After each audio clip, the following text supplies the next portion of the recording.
PK study IQ YouTube ଚ୍ୟାନେଲକୁ ଆପଣମାନଙ୍କୁ ବହୁତ ବହୁତ ସ୍ୱାଗତ ଜଣାଉଛି ମୁଁ। ତ ପିଲାମାନେ ଆଜି ଆମେ ଦେଖିବା ଓଡ଼ିଆର ଗୋଟେ କ୍ଲାସ୍ ଯୋଉଟାକି ଆପଣଙ୍କର ରହିଛି ଅନୁଚ୍ଛେଦ। ଏଠି ଆପଣଙ୍କୁ ଗୋଟେ ଅନୁଚ୍ଛେଦ ଦେଇଥିବ। ତା ସଂଲଗ୍ନ କିଛି ଆପଣଙ୍କୁ ପ୍ରଶ୍ନ ଦେଇଥିବ।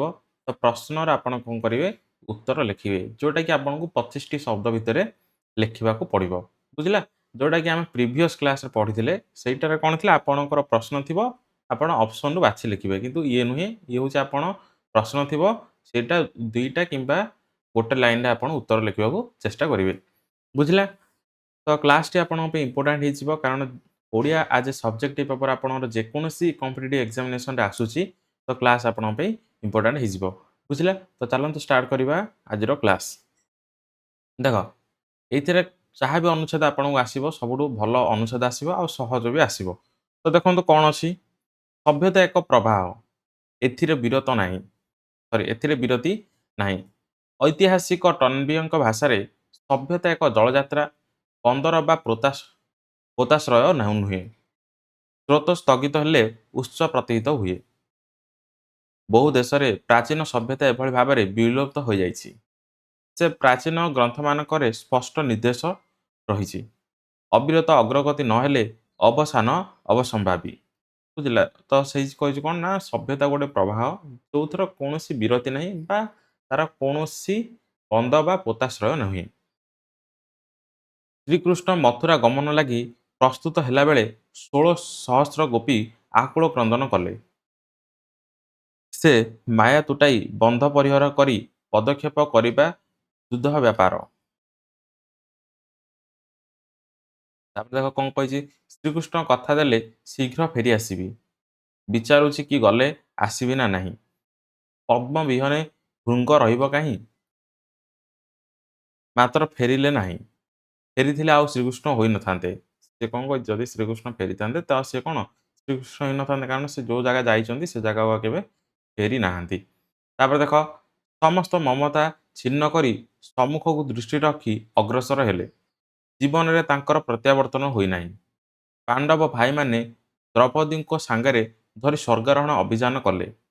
ଏ ଅଗ୍ରଗତି ପଥରେ ଯେଉଁମାନେ ପଛକୁ ଦୃଷ୍ଟିକ୍ଷେପ କଲେ ତାଙ୍କର ପତନ ହେଲା। ପ୍ରିୟତମା ପତ୍ନୀ ପରମ ଆତ୍ମୀୟ ଭାତୃଗଣ କାହାରି ବ୍ୟାକୁଳ ଆହ୍ୱାନ ଯୁଧିଷ୍ଠିରଙ୍କ କର୍ଣ୍ଣରେ ପ୍ରବେଶ କଲା ନାହିଁ।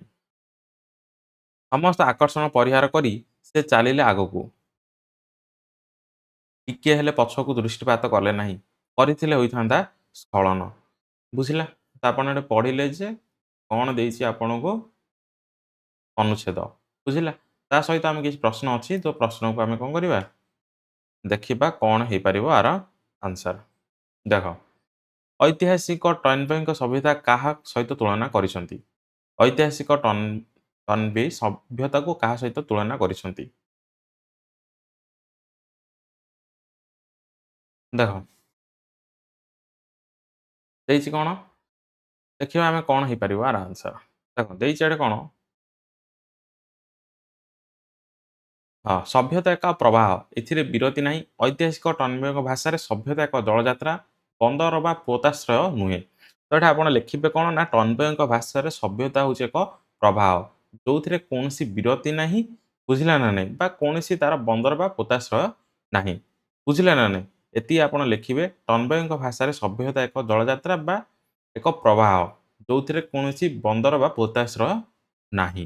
ବୁଝିଲା? ଇଏ ହେଉଛି ଆପଣଙ୍କର ଫାଷ୍ଟ କ୍ୱେଶ୍ଚିନର ଆନ୍ସର। ତାପରେ ଦେଖ କଣ ଦେଇଛି? ଦେଖ ଦେଇଛି ଖ ନମ୍ବର ବହୁ ଦେଶର ପ୍ରାଚୀନ ସଭ୍ୟତା ବିଲୁପ୍ତ ହୋଇଛି କାହିଁକି? ତ ବହୁ ଦେଶରେ ପ୍ରାଚୀନ ସଭ୍ୟତାର ବିଲୁପ୍ତ ହୋଇଛି କାହିଁକି ବୋଲି ଏଇଟା ପଚାରିଛି। ତ ଏଇଟା ଆପଣ ଯେତେବେଳେ ଯିବେ ଦେଖ ଦେଇଛି କଣ ସ୍ରୋତ ସ୍ଥଗିତ ହେଲେ ଉତ୍ସ ପ୍ରତୀତ ହୁଏ। ବହୁ ଦେଶରେ ପ୍ରାଚୀନ ସଭ୍ୟତା ଏଭଳି ଭାବରେ ବିଲୁପ୍ତ ହୋଇଯାଇଛି। ସେ ପ୍ରାଚୀନ ଗ୍ରନ୍ଥମାନଙ୍କରେ ସ୍ପଷ୍ଟ ନିର୍ଦ୍ଦେଶ ରହିଛି ଅବିରତ ଅଗ୍ରଗତି ନହେଲେ ଅବସାନ ଅବସମ୍ଭାବୀ। ବୁଝିଲା? ତ ଆମେ କଣ ଲେଖିପାରିବା? ଦେଖ ଏଇଟା ଆପଣ ଲେଖିପାରିବେ କଣ ନା ସଭ୍ୟତା ଏକ ପ୍ରବାହ। ହେଲା ଆମେ ଯେମିତି ଲେଖିଥିଲେ ଫାଷ୍ଟ କ୍ୱେଶ୍ଚିନ୍ ସେମିତି ଲେଖିବେ ସଭ୍ୟତା ଏକ ପ୍ରବାହ ସଦୃଶ। ବୁଝିଲା? ତାପରେ କଣ ଲେଖିବେ ଏହାର କଣ ଏହାର ଅଗ୍ରଗତି ନ ହେଲେ ବୁଝିଲା ଏହାର ଅବିରତ ଅଗ୍ରଗତି ନ ହେଲେ କ'ଣ ହୁଏ ନା ସଭ୍ୟତାର ବିଲୁପ୍ତ ହୁଏ। ବୁଝିଲା? ଏତିକି ଲେଖିବେ। ଗୋଟେ ଲାଇନ୍ କିମ୍ବା 2ଟା ଲାଇନ୍ ଆପଣ ଲେଖିବେ। କ'ଣ ନା ସଭ୍ୟତା ଏକ ପ୍ରବାହ ସଦୃଶ୍ୟ। ଏହାର ଅବିରତ ଅଗ୍ରଗତି ଆବଶ୍ୟକ। ବୁଝିଲା? ଯଦି ଏହାର ଅବିରତ ଅଗ୍ରଗତିରେ କ'ଣ ହୁଏ? ବାଧା ଆସେ ତାହେଲେ ୟାର ବିଲୁପ୍ତ ସୁନିଶ୍ଚିତ। ବୁଝିଲେ? ତ ହଉଛି ଖ ରହିଯିବ ଆନ୍ସର। ଦେଖ ଗ ନମ୍ବର ଦେଇଛି କ'ଣ? ପ୍ରାଚୀନ ଗ୍ରନ୍ଥମାନଙ୍କରେ କେଉଁ ନିର୍ଦ୍ଦେଶ ରହିଛି? ଦେଖ ପ୍ରାଚୀନ ଗ୍ରନ୍ଥମାନଙ୍କରେ କେଉଁ ନିର୍ଦ୍ଦେଶ ରହିଛି? ଦେଖିବା। ଦେଖ କ'ଣ ଦେଇଛି ଆମର ଆସିବ। ଦେଖ ବ୍ଲେଡ୍ ଦେଇଛି। ସେ ପ୍ରାଚୀନ ଗ୍ରନ୍ଥମାନଙ୍କର ସ୍ପଷ୍ଟ ନିର୍ଦ୍ଦେଶ ରହିଛି ଅବିରତ ଅଗ୍ରଗତି ନହେଲେ ଅବସାନ ଅବସମ୍ଭାବୀ। ବୁଝିଲା? ତ ଆପଣ ଏଠି ଲେଖିପାରିବେ କ'ଣ? ଯଦି ମାନେ ପ୍ରାଚୀନ ଗ୍ରନ୍ଥମାନଙ୍କରେ ନିର୍ଦ୍ଦେଶ ରହିଛି ଯେ ଅବିରତ ଅଗ୍ରଗତି ନହେଲେ ଅବସାନ ଅବସମ୍ଭାବୀ। ବୁଝିଲା? ଇଏ ହେଉଛି 3 ନମ୍ବରର ଆପଣଙ୍କର ଉତ୍ତର। ବୁଝିଲେ? ନେକ୍ସଟ ଦେଖ ତାପରେ ଦେଇଛି କ'ଣ? ଘ ଦେଇଛି କ'ଣ? ଶ୍ରୀକୃଷ୍ଣ ଗୋପୀମାନଙ୍କ ନିକଟକୁ ନ ଫେରି କ'ଣ କଲେ? ବୁଝିଲା? ଶ୍ରୀକୃଷ୍ଣ ଗୋପୀମାନଙ୍କ ନିକଟକୁ ନ ଫେରି କ'ଣ କଲେ ବୋଲି ପଚାରିଛି। ଦେଖ କ'ଣ ଦେଇଛି? କ'ଣ ହେଇପାରିବ ପଢ଼। ଦେଖ ଏଇଟା ଆମେ ଲେଖିପାରିବା କ'ଣ? ଶ୍ରୀକୃଷ୍ଣ ଲେଖିବା କ'ଣ ଆମେ? ଦେଖ ଏଇଟା ଦେଇଛି ଦେଖ ପିଲେ। ଶ୍ରୀକୃଷ୍ଣ କଥା ଦେଲେ ଶୀଘ୍ର ଫେରି ଆସିବେ। ବିଚାରୁଛୁ କି ଗଲେ ଆସିବି ନା ନାହିଁ। ପଦ୍ମ ବିହନେ ଭୃଙ୍ଗ ରହିବ କାହିଁ? ମାତ୍ର ଫେରିଲେ ନାହିଁ। ଫେରିଥିଲେ ଆଉ ଶ୍ରୀକୃଷ୍ଣ ହୋଇନଥାନ୍ତେ। ଦେଖ ତ ସେଇଟା ଆମେ ଲେଖିପାରିବା କ'ଣ? ଯଦି ଆମେ ପ୍ରଶ୍ନ ଭଲସେ ପଢ଼ିବା, ଶ୍ରୀକୃଷ୍ଣ ଗୋପୀମାନଙ୍କ ନିକଟକୁ ନ ଫେରି କ'ଣ କଲେ? ତ ସିଏ କ'ଣ କରିବ? ଏଠି ଲେଖିବ ଶ୍ରୀକୃଷ୍ଣ ସମସ୍ତ ମମତା ଛିନ୍ନ କରି ସମ୍ମୁଖକୁ ଦୃଷ୍ଟି ରଖି ଅଗ୍ରସର ହେଲେ। ବୁଝିଲା? ଜୀବନରେ ତାଙ୍କର ପ୍ରତ୍ୟାବର୍ତ୍ତନ ହୋଇନାହିଁ ବା ସେ ଆଉ ଜୀବନରେ କେବେ ପ୍ରତ୍ୟାବର୍ତ୍ତନ କରିନାହାନ୍ତି। ତ ଏଇଠୁ ଆପଣ ଲେଖିବେ ଏପର୍ଯ୍ୟନ୍ତ। ବୁଝିଲା?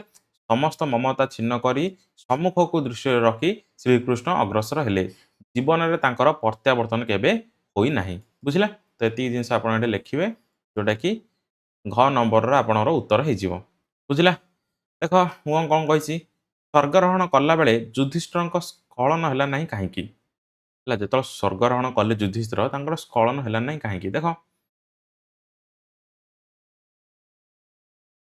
ଦେଖ ଏଠି ଦେଇଛି ହୋଇଥିଲେ ମାନେ କ'ଣ ଟିକେ ହେଲେ ପଛକୁ ଦୃଷ୍ଟିପାତ କଲେ ନାହିଁ। କରିଥିଲେ ହୋଇଥାନ୍ତା ସ୍ଖଳନ। ଏଠି ଆମେ କ'ଣ ଲେଖିପାରିବା କୁହ? ଦେଖ ଆମେ ଲେଖିପାରିବା ଏଠି କ'ଣ? ଯୁଧିଷ୍ଠିରଙ୍କର ସ୍ଖଳନ ହେଲା ନାହିଁ କାହିଁକି? ଦେଖ ସାହିତ୍ୟରେ ଆମେ ତ କାରଣ ବୋଲି ଲେଖିପାରିବାନି। ତ ଦେଖ କେମିତି ଲେଖିବା ଆକୁ ଆମେ ମନେ ରଖିବ। ଏଠି ଲେଖିବ କେମିତି? ଯୁଧିଷ୍ଠିର କାହାର ବ୍ୟାକୁଳ ଆହ୍ୱାନକୁ କ'ଣ କର୍ଣ୍ଣପାତ କରିନଥିଲେ। ବୁଝିଲା ନା ନାହିଁ? ଏବଂ ସେ ଜାଣିଥିଲେ ଯେ ଦେଖ ଏଠି ଲେଖା ହେଇଛି କ'ଣ? ବ୍ୟାକୁଳ ଆହ୍ୱାନ ଯୁଧିଷ୍ଠିରଙ୍କ କର୍ଣ୍ଣରେ ପ୍ରବେଶ କଲା ନାହିଁ। ତ ଏଠି ଆପଣ ଲେଖିବେ କ'ଣ? ନା ଯୁଧିଷ୍ଠିର କାହାରି ବ୍ୟାକୁଳ ଆହ୍ୱାନକୁ କର୍ଣ୍ଣପାତ କଲେ ନାହିଁ। ସେ ଜାଣିଥିଲେ ଯେ କ'ଣ ହବ? ବା ସିଏ କ'ଣ କରିଥିଲେ? ଏ ସବୁ ଗୁଡ଼ିକୁ ପରିହାର କରି ହେଲା ଏଇ ଆକର୍ଷଣ ଗୁଡ଼ାକୁ ପରିହାର କରି ସେ ଆଗକୁ ଚାଲିଥିଲେ। କ'ଣ ପାଇଁ? କାରଣ ସେ ଜାଣିଥିଲେ ଯେ ଏହାଦ୍ୱାରା କ'ଣ ହବ? ନା ପତନ ସୁନିଶ୍ଚିତ ହବ। ବୁଝିଲା ନାହିଁ? ତ ଏଠି ଆପଣ ସାଇଜରେ ଲେଖିବେ କ'ଣ? ଯୁଧିଷ୍ଠିର କାହାରି ବ୍ୟାକୁଳ ଆହ୍ୱାନକୁ କର୍ଣ୍ଣପାତ କରିନଥିଲେ।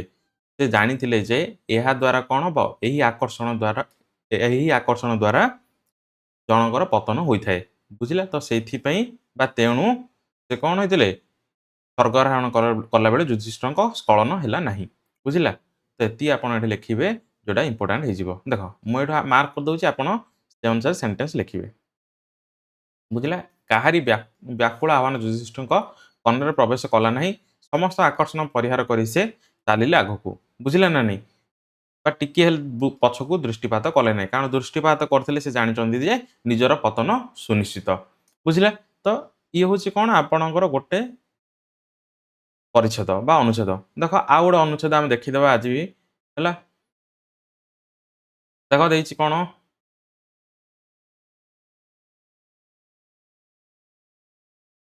ଦେଖ କ'ଣ ପଢ଼ିବା ଆମର ଅନୁଚ୍ଛେଦ କ'ଣ ଦେଇଛି?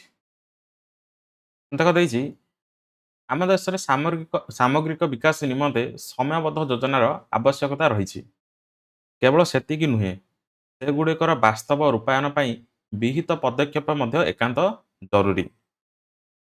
ଆଜିକାଲି ପ୍ରାୟତଃ ଦେଖାଯାଉଛି ଯେ ଆମ ଦେଶର ଅଧିକାଂଶ ଲୋକ ଘୋର ଅଭାବ ଭିତରେ କାଳାତିପାତ କରୁଛନ୍ତି। ଅଭାବର ବିଶ୍ୱଜ୍ୱାଳା ସେମାନଙ୍କ ମନରୁ ସୁଖ ଶାନ୍ତି ହରଣ କରିନେଇଛି। ଆପଣାର ଅବସ୍ଥା ଦେଖି ବ୍ୟବସ୍ଥା କରିବା, ଆୟ ଦେଖି ବ୍ୟୟ କରିବାକୁ ସର୍ବଦା ଯତ୍ନ କରିବା ଏ ରୋଗର ଏକମାତ୍ର ଉପାୟ। ତାପରେ ଦେଖ କଣ ଦେଇଛି, ଏ ବିଳାସ ଓ ଚାକଚକ୍ୟ ଯୁଗରେ ଏ ଦେଶରେ ଅବସ୍ଥା ଏପରି ହୋଇଛି ଯେ ପ୍ରତି ଲୋକର ଆୟ ଅପେକ୍ଷା ବ୍ୟୟ ପ୍ରାୟ ଅଧିକ ହେଉଅଛି। ସମାଜ ପକ୍ଷରେ ଏହା ଶୁଭ ଲକ୍ଷଣ ନୁହେଁ। ଜନସଂଖ୍ୟା ନିୟନ୍ତ୍ରଣ କ୍ଷେତ୍ରରେ ସମସ୍ତ ପ୍ରକାର ସରକାରୀ ପ୍ରଚେଷ୍ଟା ଯଦିଓ ସମ୍ପୂର୍ଣ୍ଣ ବିଫଳ ହୋଇନାହିଁ, ତଥାପି ଆଶାନୁରୂପୀ ସାଫଲ୍ୟ ହାସଲ କରାଯାଇପାରିନାହିଁ। ଶିକ୍ଷାର ପ୍ରସାର ହୋଇଛି ସତ, କିନ୍ତୁ ଅନେକ କ୍ଷେତ୍ରରେ ଏହାର ମାନ ହ୍ରାସ ପାଇଅଛି। ବୁଝିଲା? ତାପରେ ଦେଖ, ଭାରତୀୟ ଶିକ୍ଷା ପଦ୍ଧତି ଶାରୀରିକ ପରିଶ୍ରମ କରିବା ପାଇଁ ବିଶେଷ ପ୍ରେରଣାଦାୟକ ହୋଇପାରିନାହିଁ। ନାରୀମାନେ ଅର୍ଥନୈତିକ ସ୍ୱାବଲମ୍ବନଶୀଳତା ପାଇଁ ଚାକିରି କରିବା ପ୍ରତି ବିଶେଷ ଆଗ୍ରହ ପ୍ରକାଶ କରିଆସୁଛନ୍ତି ବା କରୁଅଛନ୍ତି। ସେମାନଙ୍କ ପ୍ରତି ହେଉଥିବା ସାମାଜିକ ଓ ପାରିବାରିକ ଅତ୍ୟାଚାରକୁ ପ୍ରତିହତ କରିବା ପାଇଁ ଶିକ୍ଷା ଓ ଚାକିରି ଉଭୟ ଆବଶ୍ୟକ। ତାପରେ ଦେଖ କଣ ଦେଇଛି, ଜନଶକ୍ତିର ସୁବିନିଯୋଗ ନିମନ୍ତେ ବିଶେଷଜ୍ଞମାନେ ଯେଉଁ ସବୁ ପ୍ରସ୍ତାବ ଦେଇ ଆସୁଛନ୍ତି, ସେଗୁଡ଼ିକର ସଫଳ ରୂପାୟନ ପାଇଁ କେବଳ ସରକାର ନୁହେଁ, ସମସ୍ତଙ୍କର ନିଷ୍ଠାପର ସହଯୋଗ ଏକାନ୍ତ ଆବଶ୍ୟକ। ସ୍ୱୟଂ ସହାୟକ ଗୋଷ୍ଠୀ ଗଠନ ବହୁ ସଂଖ୍ୟାରେ ଗଢ଼ି ଉଠିଲେ ଅନ୍ତତଃ ଗ୍ରାମାଞ୍ଚଳର ଉନ୍ନତି ସାଧିତ ହୋଇପାରିବ। ସ୍ଥାନୀୟ ସମସ୍ୟା, ପରିସ୍ଥିତି ଓ ପରିବେଶକୁ ଚାହିଁ ସେମାନେ ନିଜସ୍ୱ କର୍ମସଂସ୍ଥାନର କ୍ଷେତ୍ର ପ୍ରସ୍ତୁତି କରିପାରିବେ। ବୁଝିଲା? ଇଏ ଥିଲା ଆପଣଙ୍କର ଗୋଟେ ଅନୁଚ୍ଛେଦ। ତ ତା ସଂଲଗ୍ନ କିଛି କୋଶ୍ଚିନ୍ ଅଛି, ତାକୁ ଆମେ ପଢ଼ିବା ଆଉ ଉତ୍ତର ଦେବାକୁ ଚେଷ୍ଟା କରିବା। ଦେଖ କଣ ଅଛି, ଦେଇଛି କଣ, ଅଧିକାଂଶ ଲୋକ ସୁଖ ଶାନ୍ତିରେ ରହିପାରୁନାହାନ୍ତି କାହିଁକି? ପ୍ରଥମ କୋଶ୍ଚିନ୍ ଆପଣଙ୍କର ଏଠି ଦେଇଛି, ଅଧିକାଂଶ ଲୋକ ସୁଖ ଶାନ୍ତିରେ ରହିପାରୁନାହାନ୍ତି କାହିଁକି? ଦେଖ କଣ ହେଇପାରିବ, ଯିବା ଆମେ ଅନୁଚ୍ଛେଦକୁ ଡାଇରେକ୍ଟ ଯିବା।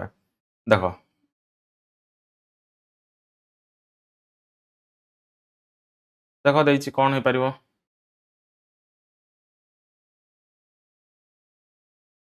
ଆଜିକାଲି ପ୍ରାୟତଃ ଦେଖାଯାଉଛି ଯେ ଆମ ଦେଶର ଅଧିକାଂଶ ଲୋକ ଘୋର ଅଭାବ ଭିତରେ କାଳାତିପାତ କରୁଛନ୍ତି। ବୁଝିଲା?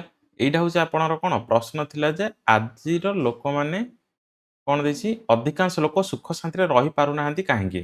ହେଲା, ଅଧିକାଂଶ ଲୋକ ସୁଖ ଶାନ୍ତିରେ ରହିପାରୁନାହାନ୍ତି କାହିଁକି? ବୁଝିଲା? ଦେଖ ବଢିଆ କୋଶ୍ଚିନ୍ ଏଇଟା ଅଛି, ଆପଣ କଣ କରିବେ ଏଠି ଦେଖିବେ।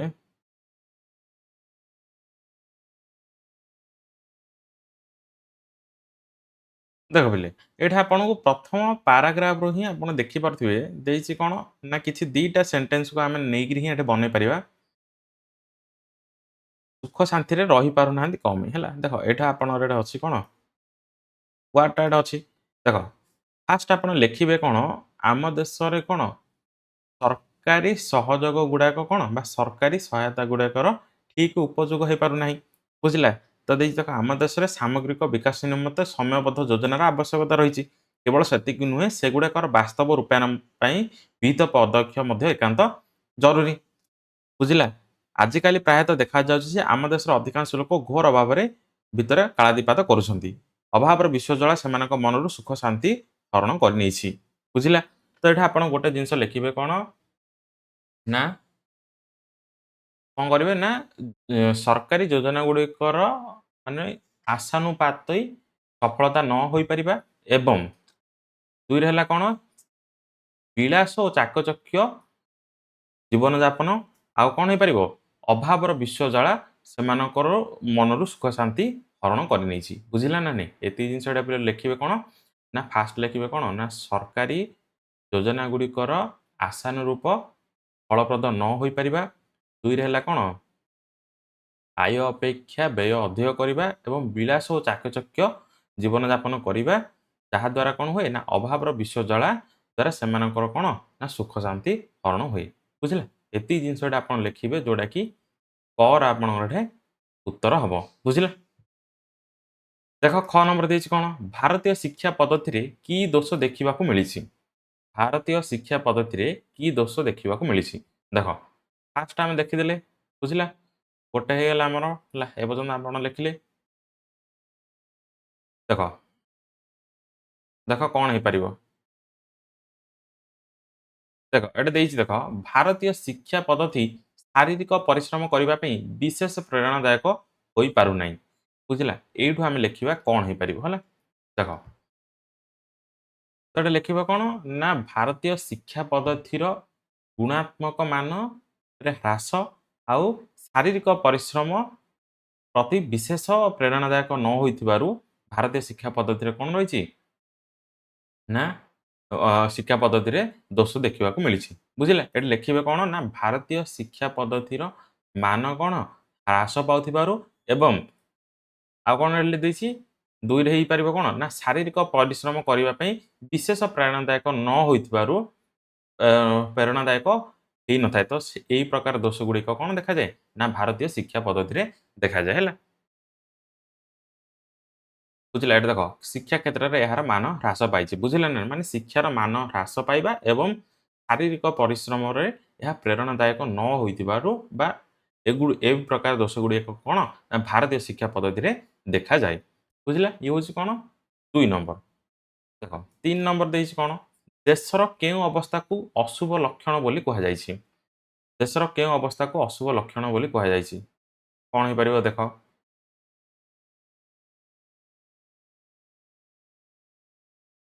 ଦେଖ ଭଲସେ ଦେଖ କୋଉଠି ଦେଇଛି ଆମର କଣ? ଫାର୍ଷ୍ଟ ହଉଛି କଣ? ଏଟା ବଡ଼ ସେଣ୍ଟେନ୍ସଟା ଦେଇଛି ଦେଖ ଗୋଟେ। ଦେଖ ପିଲେ ଛୋଟ କରିଦଉଛି ଦେଖ। ଦେଖ ଏଇଟା ଗୋଟେ ଲାଇନ୍ ଦେଇଛି ଆପଣ ପଢ଼ିପାରୁଥିବେ। ଦେଖ ଏ ବିଳାସ ଓ ଚାକଚକ୍ୟ ଯୁଗରେ ଏ ଦେଶରେ ଅବସ୍ଥା ଏପରି ହୋଇଛି ଯେ ପ୍ରତି ଲୋକର ଆୟ ଅପେକ୍ଷା ବ୍ୟୟ ପ୍ରାୟ ଅଧିକ ହେଉଛି। ସମାଜ ପକ୍ଷରେ ଏହା ଏକ ଶୁଭ ଲକ୍ଷଣ ନୁହେଁ। ବୁଝିଲେ? ତ ମନେ ରଖିବ ଏଠି ଲେଖିବ କଣ? ନା ଲୋକମାନଙ୍କର ବିଳାସ ଓ ଚାକଚକ୍ୟ ଜୀବନଯାପନ ଯୋଗୁଁ ପ୍ରତି ଲୋକର କଣ ହୁଏ? ନା ଅଳ୍ପରେ ସନ୍ତୁଷ୍ଟି ହେବାର ଆଶା କାହାର ନାହିଁ। ଯାହାଦ୍ୱାରା କଣ ହୁଏ? ନା ଲୋକମାନଙ୍କର ଆୟ ଅପେକ୍ଷା ବ୍ୟୟ ଅଧିକ ହୁଏ। ଯାହା ଦେଶ ପାଇଁ ବା ସମାଜ ପକ୍ଷରେ ଏହା ଏକ ଅଶୁଭ ଲକ୍ଷଣ। ବୁଝିଲା? କଣ ଲେଖିବେ? ନା ଲୋକମାନେ ସର୍ବଦା କଣ? ଆୟ ଅପେକ୍ଷା ବ୍ୟୟ ଅଧିକ କରିବାକୁ ଚାହାନ୍ତି। କାରଣ ସେମାନେ ଅଳ୍ପରେ ସନ୍ତୁଷ୍ଟି ହୁଅନ୍ତି ନାହିଁ। ବା ସେମାନେ ନିଜର ବିଳାସ ଓ ଚାକଚକ୍ୟ ଜୀବନଯାପନ ପାଇଁ ଆୟ ଅପେକ୍ଷା ବ୍ୟୟ ଅଧିକ କରନ୍ତି। ବୁଝିଲା? ଯାହାଦ୍ୱାରା ସମାଜ ପକ୍ଷରେ ଏହା ଏକ ଅଶୁଭ ଲକ୍ଷଣ। ବୁଝିଲା? ଏତିକି ଆପଣ ଏଠି ମେନସନ୍ କରିବେ। ଓକେ? ତାକୁ ଟିକେ ଭଲସେ ଲେଖିବେ ଯାହାଦ୍ୱାରା କଣ ହବ? ନା ଆପଣଙ୍କର ଅନୁଚ୍ଛେଦର ଉତ୍ତର ଗୁଡ଼ାକ ଭଲସେ ଆସିବ। ବୁଝିଲେ? ତାପରେ ଦେଖ କଣ କହିଛି? ନାରୀମାନଙ୍କ ଉନ୍ନତି ପାଇଁ କଣ ଆବଶ୍ୟକ? ନାରୀମାନଙ୍କ ଉନ୍ନତି ପାଇଁ କଣ ଆବଶ୍ୟକ? ଏଠି ଆପଣ ଲେଖିବେ। ଦେଖ ଦେଖ ନାରୀମାନେ ଅର୍ଥନୈତିକ ସ୍ୱାବଲମ୍ବନଶୀଳତା ପାଇଁ ଚାକିରି କରିବା ପାଇଁ ବିଶେଷ ଆଗ୍ରହ ପ୍ରକାଶ କରିଛନ୍ତି। ସେମାନଙ୍କ ପ୍ରତି ହେଉଥିବା ସାମାଜିକ ଓ ପାରିବାରିକ ଅତ୍ୟାଚାରକୁ ପ୍ରତିହତ କରିବା ପାଇଁ ଶିକ୍ଷା ଓ ଚାକିରି ଉଭୟ ଆବଶ୍ୟକ। ଜନଶକ୍ତିର ସୁବିନିଯୋଗ ନିମନ୍ତେ ବିଶେଷଜ୍ଞମାନେ ଯେଉଁ ସବୁ ପ୍ରସ୍ତାବ ଦେଇ ଆସିଛନ୍ତି, ସେଗୁଡ଼ିକର ସଫଳ ରୂପାୟନ ପାଇଁ କେବଳ ସରକାର ନୁହେଁ, ସମସ୍ତଙ୍କ ନିଷ୍ଠାପର ସହଯୋଗ ଏକାନ୍ତ ଆବଶ୍ୟକ। ବୁଝିଲା? ଦେଖ ମୁଁ କହୁଛି କଣ ଲେଖିବେ ଏଠି। ଦେଖ ପଢ଼ିବା କଣ? ନାରୀମାନେ ଉନ୍ନତି ପାଇଁ କଣ ଆବଶ୍ୟକ? ନାରୀମାନଙ୍କର ଉନ୍ନତି ପାଇଁ କଣ ଆବଶ୍ୟକ? ତ ଏଠି ଲେଖିବ କଣ? ନା ନାରୀମାନଙ୍କ ପ୍ରତି ହେଉଥିବା ସାମାଜିକ ଓ ପାରିବାରିକ ଅତ୍ୟାଚାରକୁ ପ୍ରତିହତ କରିବା ଏବଂ ସେମାନଙ୍କୁ ଶିକ୍ଷା ଓ ଚାକିରି ଉଭୟ କ୍ଷେତ୍ରରେ କଣ ଦବା? ନା ଯୋଉଟାକି ଆମର କହିବା କଣ? ନା ସୁଯୋଗ ଦବା। ବୁଝିଲା ନା ନାଇଁ? ନାରୀମାନଙ୍କୁ କଣ କରିବା? ନା ସେଠି ଦେଇଛି କଣ? ହଁ। ନାରୀମାନଙ୍କ ପ୍ରତି ହେଉଥିବା ସାମାଜିକ ଓ ପାରିବାରିକ ଅତ୍ୟାଚାରକୁ ପ୍ରତିହତ କରିବା ଏବଂ ସେମାନଙ୍କୁ ଶିକ୍ଷା ଓ ଚାକିରି କ୍ଷେତ୍ରରେ ସୁଯୋଗ ଦେବା, ଯାହାଦ୍ୱାରା ସେମାନେ କଣ ହେଇପାରିବେ? ନା ଅର୍ଥନୈତିକ ସ୍ୱାବଲମ୍ବୀଶୀଳତା ହେଇପାରିବେ। ବୁଝିଲା ନା ନାଇଁ? ଏହା ହଉଛି କଣ? ନା ନାରୀ ଉନ୍ନତିରେ ସହାୟକ ହେବ। ବୁଝିଲା? ଏତିକି ଜିନିଷଟା ଆପଣ ଭଲସେ ଲେଖିବେ। ମୁଁ ଯେମିତି କହିଲି ନାରୀମାନେ ଅର୍ଥନୈତିକ ସ୍ୱାବଲମ୍ବନଶୀଳତା ପାଇଁ ଚାକିରି କରିବା ପ୍ରତି ବିଶେଷ ଆଗ୍ରହ ପ୍ରକାଶ କରୁଛନ୍ତି। ବୁଝିଲା? ଏଠୁ ଗୋଟେ ଲାଇନ୍ ଉଠେଇଲେ, ଆଉ ଗୋଟେ ଲେଖିବେ କଣ? ସେମାନଙ୍କ ପ୍ରତି ହେଉଥିବା ସାମାଜିକ ଓ ପାରିବାରିକ ଅତ୍ୟାଚାରକୁ ପ୍ରତିହତ କରିବା ଶିକ୍ଷା ଓ ଚାକିରି ଉଭୟ ଆବଶ୍ୟକ। ତ ଲେଖିବେ କ'ଣ ନା ସେମାନଙ୍କ ନାରୀମାନଙ୍କ ପ୍ରତି ହେଉଥିବା ସାମାଜିକ ଓ ପାରିବାରିକ ଅତ୍ୟାଚାରକୁ ପ୍ରତିହତ କରି ସେମାନଙ୍କୁ ଶିକ୍ଷା ଓ ଚାକିରି କ୍ଷେତ୍ରରେ ସୁଯୋଗ ଦେବା, ଯାହାଦ୍ୱାରା ନାରୀମାନେ କ'ଣ ହୋଇପାରିବେ ନା ଅର୍ଥନୈତିକ ସ୍ୱାବଲମ୍ବନଶୀଳତା ହେଇପାରିବେ। ବୁଝିଲା? ଇଏ ହେଉଛି ଆପଣଙ୍କର ର ଆନ୍ସର। ତାପରେ ଦେଖ ଜନଶକ୍ତିର ସୁବିନିଯୋଗ କିପରି କରାଯାଇପାରିବ? କ'ଣ କହିଛି ନା ଜନଶକ୍ତିର ସୁବିନିଯୋଗ କିପରି କରିପାରିବା ଆମେ?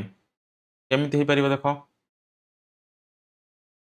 ଦେଖ ଏଟା ଦେଇଛି କ'ଣ ଜନଶକ୍ତିର ସୁବିନିଯୋଗ ନିମନ୍ତେ ବିଶେଷଜ୍ଞମାନେ ଯେଉଁ ସବୁ ପ୍ରସ୍ତାବ ଦେଇ ଆସିଛନ୍ତି, ସେଗୁଡ଼ିକର ସଫଳ ରୂପାୟନ ପାଇଁ କେବଳ ସରକାର ନୁହେଁ, ସମସ୍ତଙ୍କର ନିଷ୍ଠାପର ସହଯୋଗ ଏକାନ୍ତ ଆବଶ୍ୟକ। ବୁଝିଲେ? ଏଠୁ ଆପଣ ଲେଖିବେ କ'ଣ ନା ଜନଶକ୍ତିର ସୁବିନିଯୋଗ ପାଇଁ ବିଶେଷଜ୍ଞମାନେ ଯେଉଁ ସବୁ ପ୍ରସ୍ତାବ ଗୁଡ଼ାକ ଦେଇଛନ୍ତି, ସେଗୁଡ଼ିକର ସଫଳ ରୂପାୟନ ପାଇଁ ଉଭୟ ସରକାର ଆଉ ଲୋକମାନେ ନିଷ୍ଠାପର ଭାବେ କାମ କଲେ ଆମେ କ'ଣ କରିବା ନା ଜନଶକ୍ତିର ସୁବିନିଯୋଗ କରିପାରିବା। ବୁଝିଲେ? ତ ଏଇଠୁ ଆପଣ ଏ ପର୍ଯ୍ୟନ୍ତ କ'ଣ କରିବେ ପଢ଼ିକି ରେଫରେନ୍ସ କରିକି ଲେଖିବେ। ଓକେ? ଇଏ ହେଉଛି ଆପଣଙ୍କର ଉତ୍ତର। ବୁଝିଲେ? ତ ପିଲାମାନେ ଇଏ ଥିଲା ଆଜି ଆପଣଙ୍କର 2ଟା ଅନୁଚ୍ଛେଦ। ତ ଆଶା କରୁଛି ଆପଣଙ୍କୁ ଭିଡ଼ିଓ ଭଲ ଲାଗିଥିବ। ଯଦି ଭିଡ଼ିଓ ଭଲ ଲାଗିଛି ତାହେଲେ ଭିଡ଼ିଓକୁ ଲାଇକ୍ କରିବେ, ଚ୍ୟାନେଲକୁ ସବସ୍କ୍ରାଇବ୍ କରିବେ। ପୁଣି ଦେଖା ହେବ ନେକ୍ସଟ କ୍ଲାସ୍। ଜୟ ହିନ୍ଦ, ବନ୍ଦେ ମାତରମ୍।